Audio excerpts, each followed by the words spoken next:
I'm going to give you an overview of Gliderol's side hinge insulated door. These doors come in either 50-50 split like this one or 1/3, 2/3 split. These doors are one of the best on the market, both for insulation and for security. They're finished in a beautiful powder coated textured finish. Now we powder coat the door rather than wet painting it because it makes it a lot more durable, a lot more resistant to chipping. So on the hinge, from the edge of the frame to the start of the hinge, you've got a 10mm gap. The doors come pre-framed for easy installation. You've got the frames themselves, which are 50mm wide on both sides and 50mm wide on the top.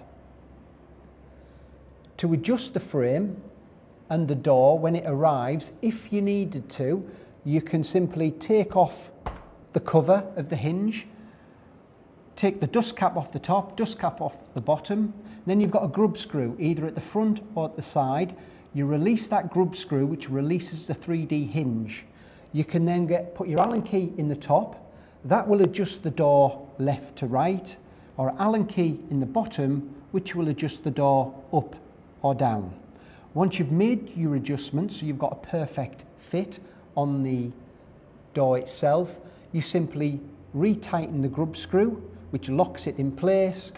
You cover your hinge, and then you've got a grub screw on the inside of the door where you attach just to secure your hinge cover for security.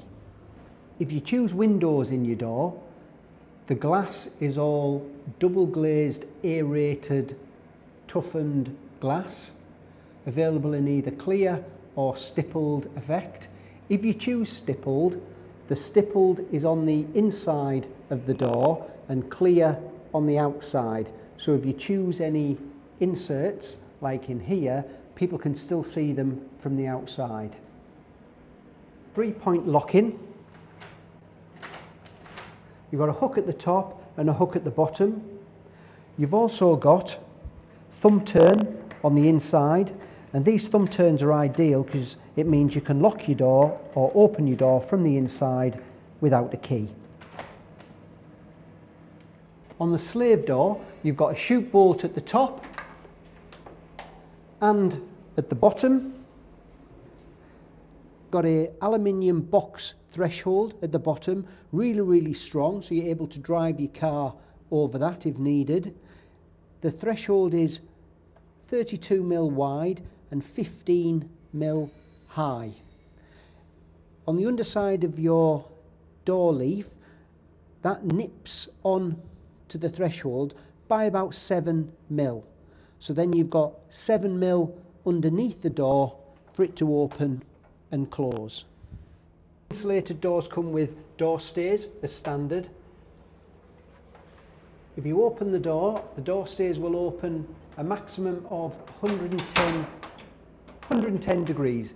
If you need it opening more than 110 degrees, you simply wouldn't fit the door stays. And then to release them, you just pull the little rope and that releases it to be able to shut.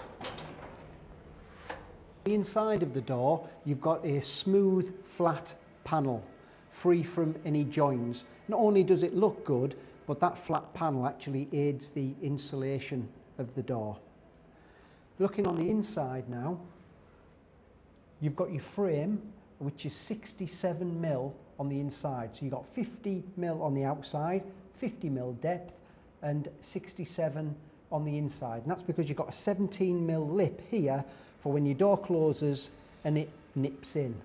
We also provide these brackets. The brackets are to fit the door. You get 3 on the side, 3 for each side, and these are great, because they're adjustable and they make it really easy to fit. If you wanted to, you could drill straight through the door itself, the frame, bigger hole here, little hole inside, and attach it that way. But we like these brackets because it just makes it really simple. So with all of our insulated doors, you have the option of a thermal upgrade. That gives you a thermal break in between the metal of the door, so in between the aluminium frame and the steel panels, and that can reduce the U value from an already low 2.8 down to under 1.4.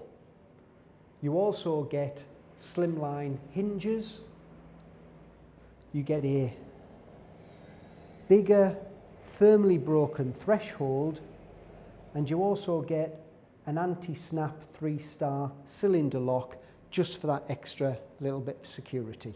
Once this insulated door has been installed, you've basically got a really top quality, highly insulated, very secure side hinge door.